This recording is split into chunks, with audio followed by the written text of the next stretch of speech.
Hi,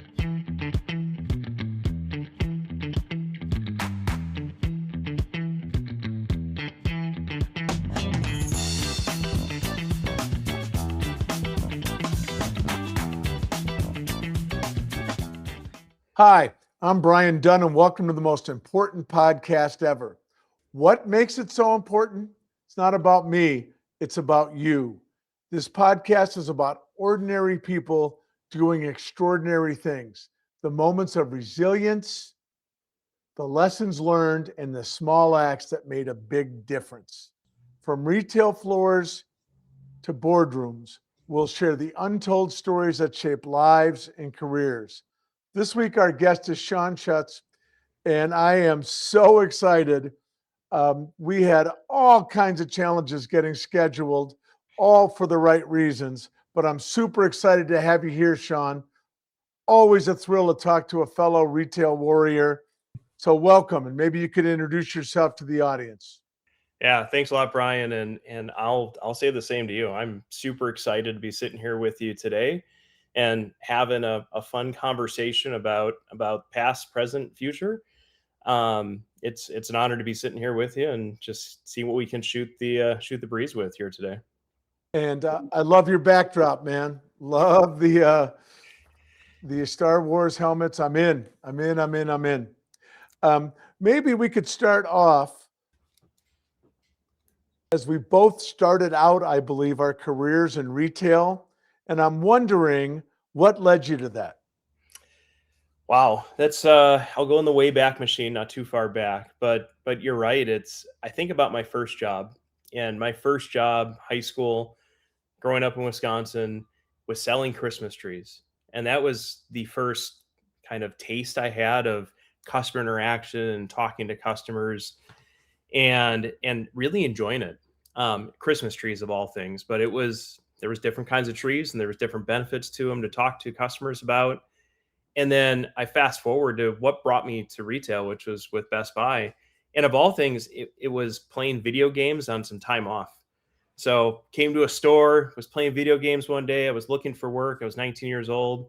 And all of a sudden there's these balloons at the front of the store that said job fair, looking for leadership and supervisors. And I was like, well, I hang out here enough playing video games. Maybe there's something else here that'd be fun to play with besides just the gaming systems. And interviewed, and at 19 years old was a computer supervisor in Milwaukee, Wisconsin. And I'll say the rest is history, but that's kind of what kicked it off, was the environment and, of all things, just playing video games and the right people and the right interactions. That's so interesting because that's what drew me into. I loved the stuff. And super, super exciting. Tell me, and also, you know what the key to selling Christmas trees is? Do you know? I'll be open ears. What is it? Every Christmas is the most important Christmas ever. So spend the extra $10. Let's get the 8-foot tree. Get the 8-foot tree with the better needles that don't fall off after 2 weeks. Exactly. I love Christmas, so this is a first for me, Christmas tree sales. Love it. Did you get any experience selling Christmas trees that served you well in retail later? Yeah, I think it's funny as time goes on, you're really reflective in your career. And I did, and again, being a 15, 16-year-old kid, in Wisconsin, just, hey, here's a Christmas tree. And you realize that, I remember the owner of the market, his name was Ricky. He was our next door neighbor of our farm. And we're talking to him. It was all about ask the right questions. How big of a living room do you have? How tall is your ceiling? How long do you want to have it in place? And it was all getting to know the customer on a foundational level, but then also making it fun and interesting. And to this day, he still has a personality that's charismatic, really genuine. And those, as I look back, it was all those things of just genuinely engaging with customers on a personal level and asking the right questions to figure out, okay, what is the best solution that's going to meet with you? And that all started with Christmas trees. Yeah. And asking the right questions and listening to the answers. It's so important, and it's amazing to me how over the years, how many people miss that step?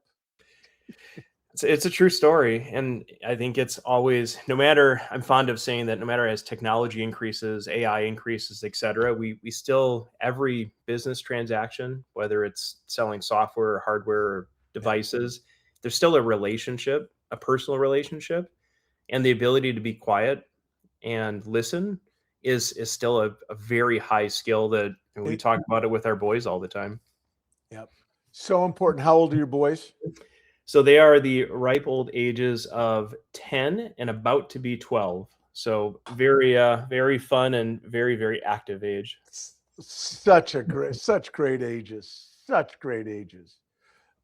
Um, so as you've thought about your career over time, it's always interesting to me because it's almost never a straight line, right? There's a series of chapters and zigs and zags. And I'm just wondering how you think about that from where you are now. Yeah, that's, again, Brian, great question. It's, again, reflectively looking back, none of it I could have predicted.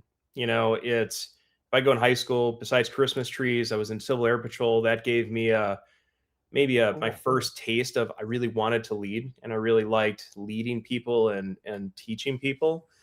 And then the Best Buy adventure happened, and that was a 13-year adventure that spanned 5 states, from Wisconsin to Alaska and up and down the West Coast. And then in 2012, I was blessed with the opportunity to move to Asia, which, 19-year-old me starting at Best Buy wouldn't have predicted that, hey, you're going to move to Taiwan and travel to 17 countries in 12 months and learn how to go to market with electronics and everything else in our CE industry. And that chapter for 4 years was, I probably learned more in that 4 years of interacting with all these different countries and leaders and et cetera, that, I could have taken 8 years of college and probably not learned as much in those 4 years. Those traveling like that and working businesses internationally, it's like dog years, right? Each one is like seven. I used to come back from trips to Asia with my brain just so full of new things and new technologies and ideas. And it's Yeah. just so broadening. I want to talk about the places you've lived and traveled to. Where did you live in Alaska? So I was in Anchorage, Alaska. It was, I'll reference because it's still ingrained in my memory. It was store 539 when there was one Best Buy location in Anchorage. And we had it was mid 2000s. So Alaska was booming with oil money and everything else. It was a great, I think I was there about 14 months. And when I say it was a great time, we had probably 350 employees that we would we'd spike probably in September. So we had a huge team that we were running. And we had an incredible leadership team that was really close. And it was, yeah, it was a really fun kind of dog years also. Like that 12 months felt like 5 years, but it went really fast and went really productive, really because of the team we had in place. I'm obsessed with Alaska. I think it is just a gorgeous place in an interesting mix of all different cultures colliding. I got to ask, because I'm obsessed, did you see any moose? In my front yard on a regular basis. No way. Yeah, That's- the best. So a good friend of mine, James Hine, a lot of people know him as Gomer. I told him I'd of give him a little course. call out. He, we used to joke that the only traffic jams that would happen in Anchorage were because there was a moose in the middle of the road, and you just had to wait because they're bigger than everything else. And they know it. They do. That's amazing. So tell me about some of your internet. Tell us about some of your international time. Yeah, internationally was, again, it was a blast. It was, so my wife and I, through our lives, we talk about the most stressful things we do in life, and it's, getting married, starting a new job, moving. Well, we decided to do that within 90 days. So started at AudioQuest at the time.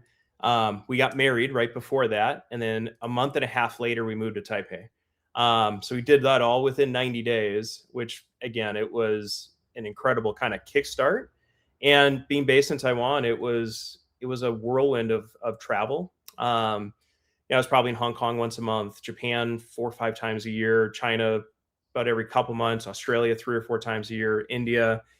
And the one thing I learned is that no matter what country you're in or where you are in the world, at the end of the day, everybody does business with people they trust and have really good relationships with. And also learn that there's a lot of maybe uniquenesses to how brands and such go to market. At the end of the day, it's still operationally very similar. So there's a lot more similarities in a lot of these countries than there was differences. But to our point earlier in the conversation, as long as you could go to a country, listen, learn, and really try to put yourselves in everybody's shoes that was selling within that country, you're able to learn a lot and figure out how exactly am I going to go to market with whatever product it might be. And it was, again, I think I marked it in first 12 months, it was 17 countries.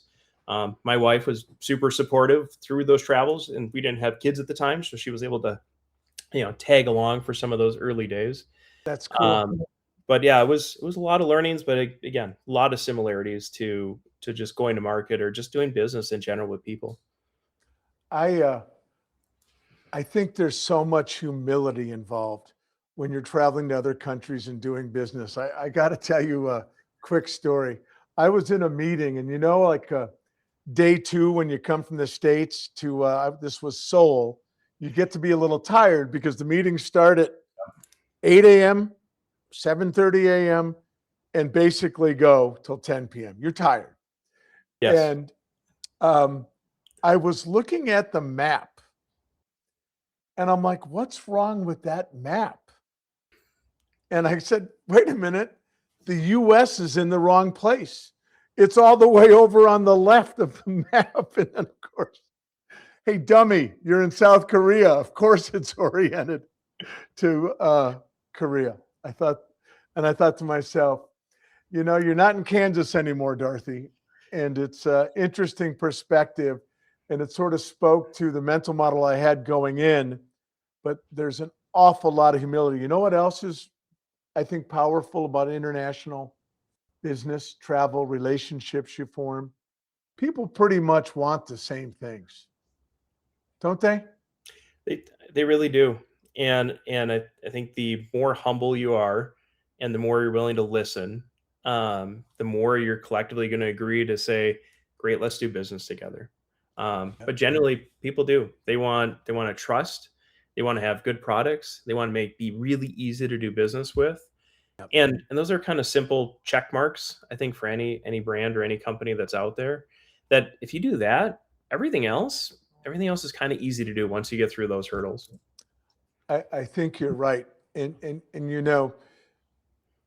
what it really comes down to too is you want to build relationships that become partnerships and not just transactional. You can have a transactional relationship, but there's no tensile strength to that, Yeah. right? And if you can really make that connection and build lasting partnerships. And do you think that there was a massive difference where you were doing business where you had transactional relationships and more of a partnership relationship? Or do you think it's nonsense? I No, I don't think it's nonsense at all. I think for me the partnership part was just natural. Meaning I always approach it that way. Like when I'd go to a country, I'd stay an extra day or come early for a day to go bike riding with somebody that was part of the distributor, say, in that market. Or I remember one time in New Zealand, we flew in a day early and we went jet boating on our customer's jet boat for a day, which was awesome. It was an incredible experience. But it made it, to your point, it made it less than a transaction. It was a partnership. It was a strong relationship. But I would see peers that would approach it purely transactional. They'd go through contract negotiations or pricing negotiations, and they would I'll say talk down or just treat it like it's a transaction, and then they'd be surprised to say, "Well, I don't understand why they didn't accept it." And it was all because of the relationship wasn't there to trust each other, that they were really in the best interest of both parties. Right. So it was more, I guess, eye-opening to see other friends or peers or colleagues approach it differently and not be successful, which kind of validated, it might not give me immediate success, but long term, 1, 2, 5, 10 years, the Yep. approach of relationship it's always going to prove out. So, Shaun, you're a young man and you've experienced and seen a lot of things in the industry. Are there moments when you felt a real shift coming and you could see it coming? And go ahead, go ahead. Yeah, it's and I think the shifts I've seen are more people based than it is maybe technological based. Meaning, I think technology, we see refresh cycles and we see product coming, but I think it's the biggest shift, honestly, is probably, I'll say, during COVID and post COVID, of I think how leaders approach their teams and companies. I was chatting with a colleague this morning, and we were talking about CEOs, and we were talking about kind of the old school method of coming into a room and having, I'll use buzzwords from one of your prior guests with Seamus, having a lot of these big words, but coming through COVID, I think a lot of people are looking for leaders that are really empathetic, that can really understand and be genuine, along with normal speak. And I think that was something through COVID. We all had different ways to lead companies and to lead our teams, but the teams that I think were the most nimble and figure out how to just get stuff done and get it done really quickly were because everyone was really genuine. There was no filter, no BS. And from a leadership aspect, like, I encouraged my entire team is, focus on what you can control. And if you can't control it, just block it out. But as leaders, it was about just being empathetic, understanding, and removing roadblocks for the teams. Now, you'd asked the question of, like, did I see that coming? It was more of a feeling, and sometimes with people and managing people, you have to trust your gut a little bit to what you're feeling and be able to go with it and just adapt and adapt through it. So I think as I've seen that and, listened to other leaders and read articles, that since COVID, you're starting to see that shift as we're dealing with multi generations of talent that's out there, that you have to take a different approach to lead, as opposed to just, I've done it for 20 years, this is the way I do it, and not adapting to it a little bit. So that's probably been my biggest, if I had an aha moment of, Yeah. that's the right way to approach it. I think that that's really interesting because I think there were a number of changes. You mentioned the COVID era. One of the things that came out of that is this hybrid model of time in the office, time remote. Yep. And I've evolved in my thinking. And I think that, and I see this with my sons. One of my sons works a bit of a hybrid, and he is relentless about working when he's working from home, just like he is when he's in the office. And I think that is increasingly an expectation of the employees today. I think it used to be, I'm the leader, you react to me. Yeah. And I think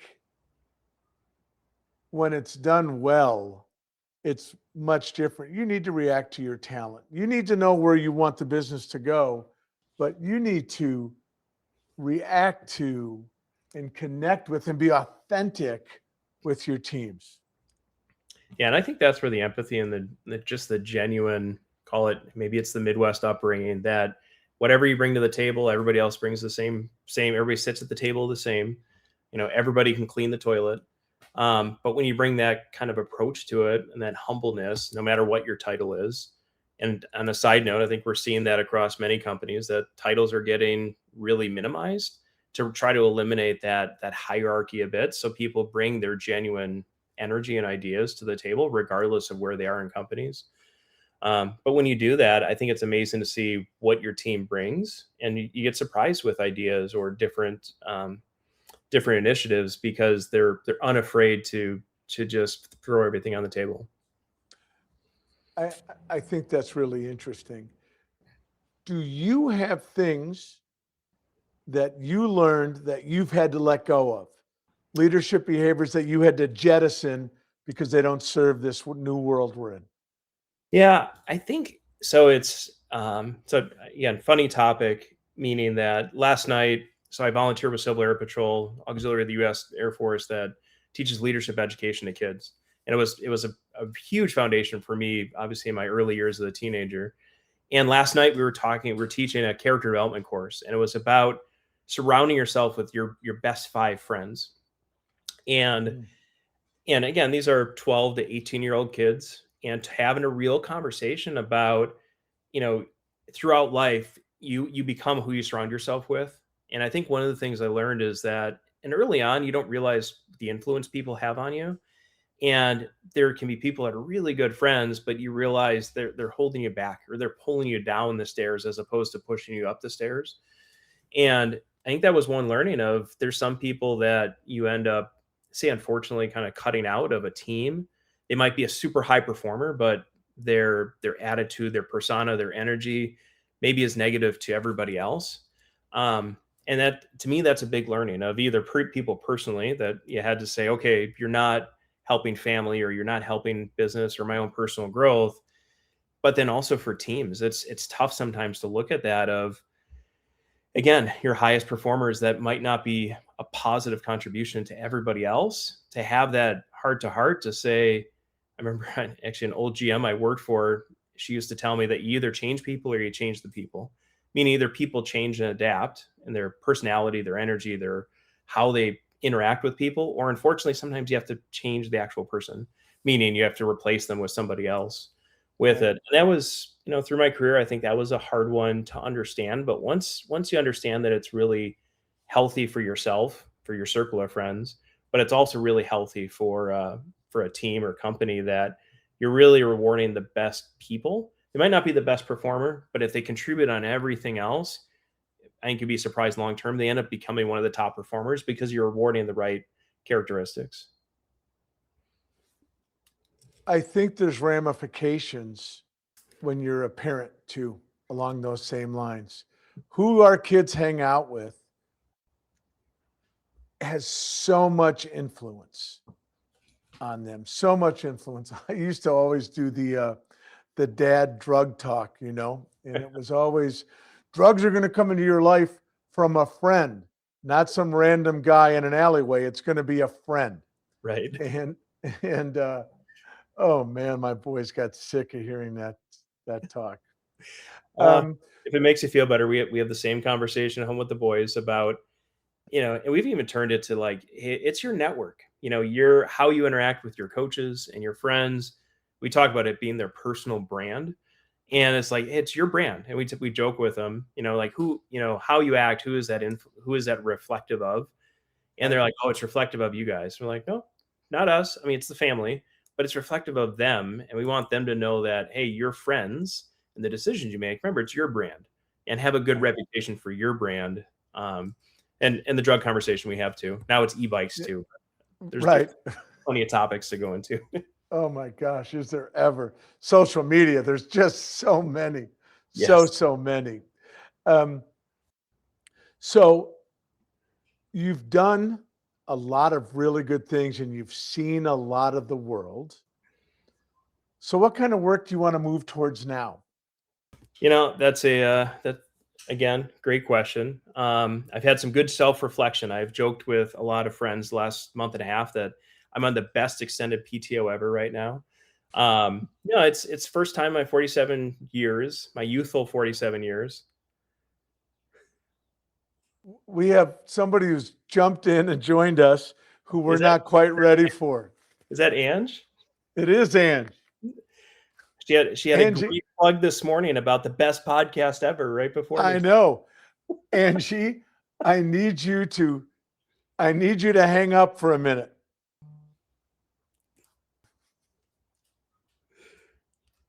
There we go. That's Shaun, this podcast was never supposed to happen. We have to fix that. Okay, I'm going to queue up the question. Ready? Go ahead. So, you've seen a lot of the world. You've done a lot of really interesting work. I know you're a free agent right now. What kind of work are you moving towards? Yeah, and I love using the term free agent because it's a lot. I view it like sports. And by the way, I feel like professional jobs should have a lot more announcements like sports. Treat it like signing somebody, like it's the best signing ever. Yeah.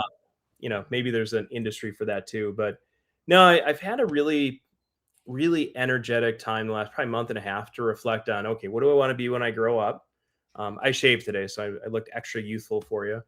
But what do I want to do when I grow up? What do I get the most energy out of? And as I reflected, it's kind of a couple things. Like I joked with a colleague a while back, and she had asked me, she's like, "What do you want to do?" And I said, "I want to lead a company. I've known some really good CEOs. I've known some really great leaders.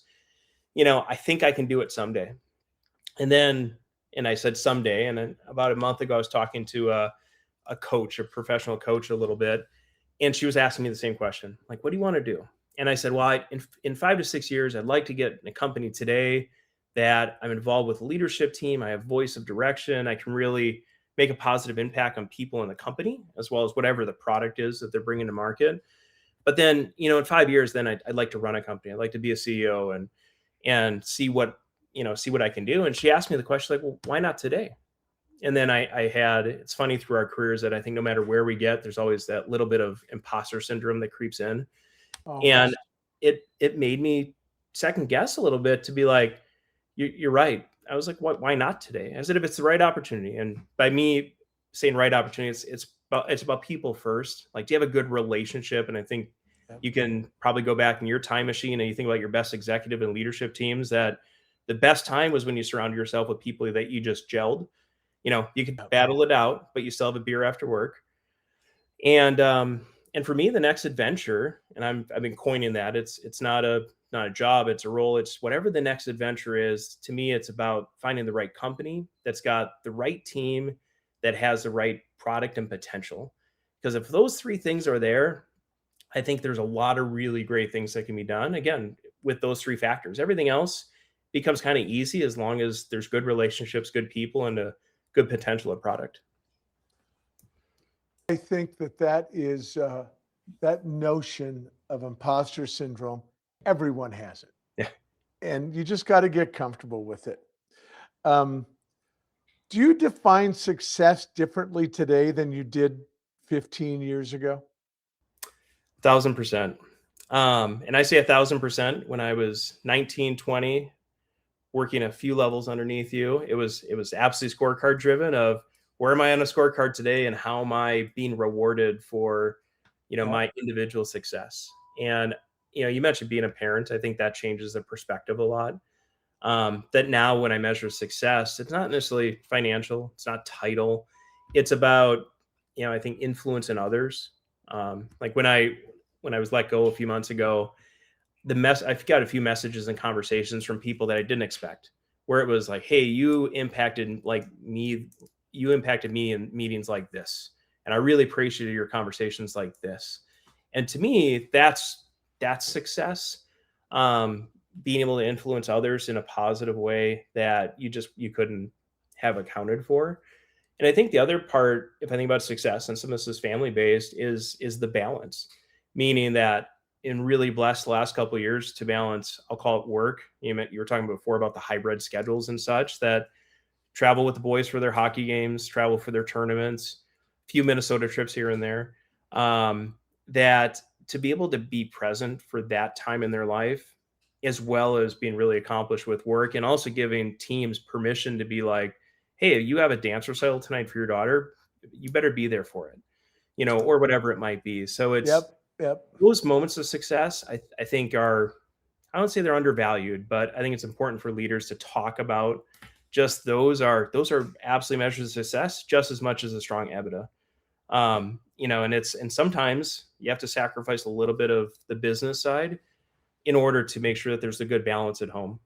So it's measuring and changing that, where before it was maybe personally driven, now it's much more kind of pragmatic or holistic. I think that's very, very healthy. I also will tell you my own reflection on time spent. I wish I had taken more time to enjoy the moment. It was always the next thing or the next market. And I think about some of the great teams I had the privilege to work with. And I just think, man, those were great days. And selfishly, this podcast helps me relive a lot of those. And I really, really enjoyed it. Um, I want you to know, Shaun, I think it's amazing all the things you've touched, all the accomplishments you've had, all the travel you've done, the places, your experience is amazing. Somebody's got to pick this free agent up because this is a good guy to have on your team. I'll tell you what, will you keep us updated on your search and what you're doing? Absolutely. I have you on speed dial, so you're one of the top 5 to keep in touch with, and I'll keep you updated on it as we go forward and see what the next adventure is. And I'd love to tell anybody who's interested about what great work you do.